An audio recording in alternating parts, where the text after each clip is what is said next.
Argentina is very much considered a Catholic country, but Argentinians certainly didn't expect that a cardinal from their country would be elected as Pope Francis. And as CNN's Shasta Darlington reports, the election of Pope Francis astonished the nation. The reaction here in Argentina was much like it was around the rest of the world.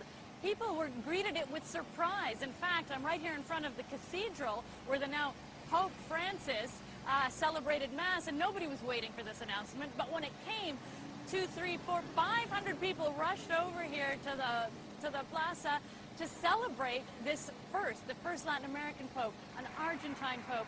And I think they're also very impressed with the fact that this is a man who is so dedicated to the poor. He really dedicated his life to it. And he also showed through his own example that he didn't elevate himself above the poor. When they offered him the official residence when he was made archbishop, he said no. Instead, he chose to live in a third-floor apartment right here next to me, cooks his own meals, takes the bus to get around, gets up at 5 a.m. every morning, buys his own newspaper. Speaking to the homeless around here, he even chatted with them when he was out and about.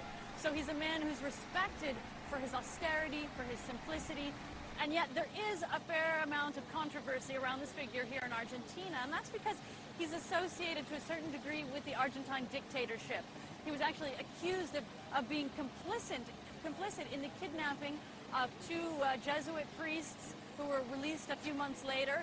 That case was thrown out. He's denied the charges. He said that, yes, he did meet with some people within the dictatorship, but it was to try and get to free priests. It was to try and get people out of the country who were in danger. Nonetheless, this is a controversy that will certainly hang over this nomination, this election in the short term. But for now, Argentines are thrilled. This is not something they expected. And it's just a great surprise for a nation that's actually struggling with a lot of different economic problems. Shasta Darlington, CNN, Buenos Aires.